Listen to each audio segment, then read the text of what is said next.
Skúste si to predstaviť. Pohľad z okna lietadla na rušné letisko. Desiatky obrovských strojov sa posúvajú po dráhach, ďalšie jemne dosadajú na zem, iné sa s burácaním dvíhajú k nebu. A keď ste už hore, vidíte, že obloha vôbec nie je prázdna.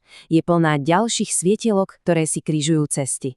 Na prvý pohľad to môže pôsobiť ako totálny chaos, ale v skutočnosti sledujeme dokonale zladený balet. Takže ako je to vôbec možné? Ako sa v tomto obrovskom trojrozmernom priestore dokážu všetci bezpečne orientovať a nezraziť sa? Odpoveď sa skrýva v rozsiahlom, no pre väčšinu z nás úplne neviditeľnom systéme pravidiel a neustálej kontroly. Práve ten zaisťuje, že každý jeden let prebehne hladko. No dobre, poďme sa na to pozrieť a odhaliť, ako to celé funguje. Všetko to stojí a padá na pravidlách. Viete, každý balet potrebuje svoj scenár, svoju choreografiu a v letectve to nie je inak. Existuje kľúčový dokument, ktorý celou túto vzdušnú symfóniu riadi. A nie je to len nejaký nudný, suchý predpis. Je to doslova manuál pre prežitie a bezpečnosť na nebi.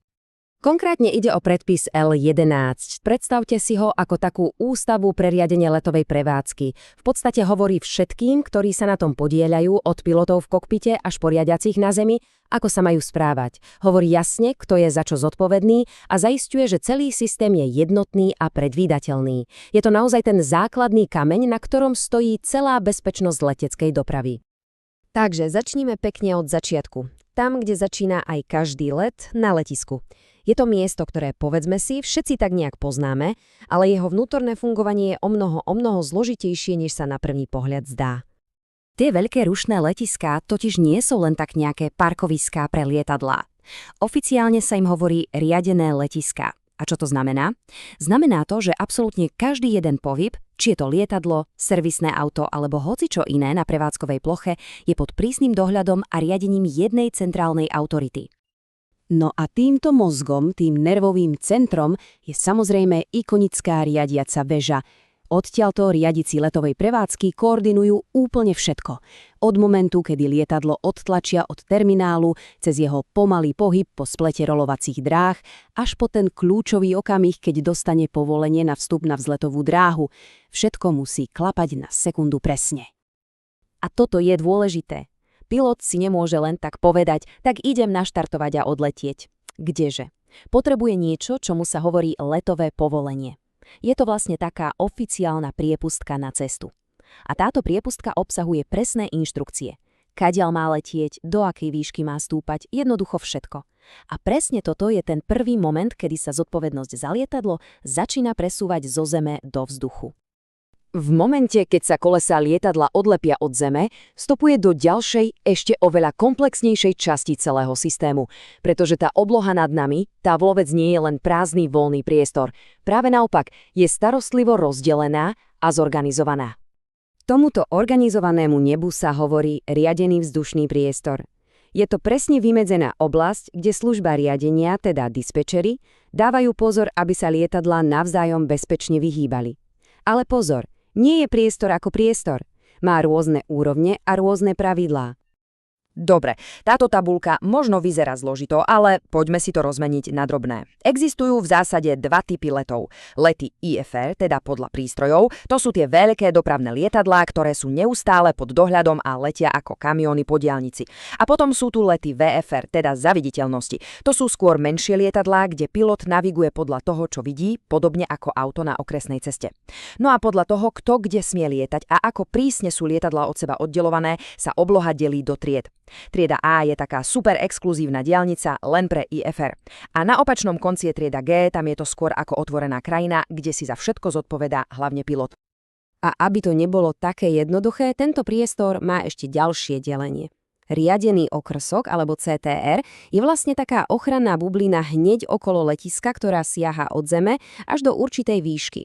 No a nad touto bublinou a v širšom okolí sa potom rozprestiera tá väčšia riadená oblasť, teda CTA. Tieto štruktúry vlastne zaisťujú, že prechod z letiska hore do tých vyšších letových hladín je úplne bezpečný. Dobre, takže lietadlo je vo vzduchu, bezpečne opustilo tú letiskovú bublinu a stúpa do svojej cestovnej výšky. Čo sa deje teraz? Ako sa riadi let, ktorý trvá niekoľko hodín a prelietate z celé krajiny alebo dokonca kontinenty? Tu prichádzajú na scénu letové cesty. A tá analógia s diaľnicou je asi najlepšia. Predstavte si to doslova ako diaľnice na nebi. Sú to síce neviditeľné, ale úplne presne zadefinované koridory, ktorými sa lietadlá pohybujú.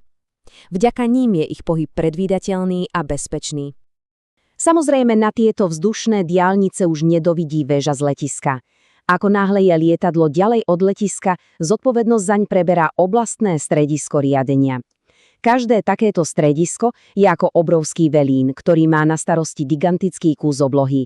A ako lietadlo letí po svojej trase, je plynule odovzdávané z jedného strediska do druhého. Je to ako štafeta. Jedno stredisko bezpečne podá lietadlo tomu ďalšiemu. Dobre, tak si to zhrňme. Na čo vlastne celý tento obrovský a zložitý systém slúži? Podľa toho predpisu L11 má 3 úplne základné úlohy. Cieľ číslo 1, a ten je absolútne bez debaty najdôležitejší, zabrániť zrážkam. Po druhé, udržať plynulý a efektívny tok premávky. A po tretie, poskytovať pilotom všetky dôležité informácie, napríklad o počasí, a ak by sa nedaj Bože niečo stalo, tak spustiť poplach a koordinovať záchranné operácie. A keď sa náš pomyselný let blíži do ciele a lietadlo začína klesať na pristáte, celý ten úžasný proces sa vlastne iba obráti. Zodpovednosť sa prenáša v opačnom poradí z veľkého oblastného strediska na menšie približovacie stredisko a nakoniec späť do rúk riadiacich v letiskovej väži, ktorí ho bezpečne dovedú až na zem. Ak si z tohto celého máme odniesť jednu vec, tak je to toto. Bezpečnosť v letectve nie je žiadna náhoda. Je to výsledok precízne navrhnutého, vysoko organizovaného a neustále fungujúceho systému. Je to presne tá neviditeľná choreografia pravidiel, technológií a práce tisícok profesionálov, ktorí sa starajú o to, aby sme sa vždy bezpečne dostali z bodu A do bodu B. A to nás privádza k takej zaujímavej myšlienke na záver však. Letecká doprava je len jedným z mnohých zložitých, takmer neviditeľných systémov, na ktoré sa každý deň spoliehame. Či už je to elektrická sieť, internet alebo logistika, ktorá nám dováža jedlo do obchodov, skúsme sa zamyslieť, aké ďalšie takéto fascinujúce, skryté systémy vlastne umožňujú, aby náš svet fungoval každý deň tak, ako funguje.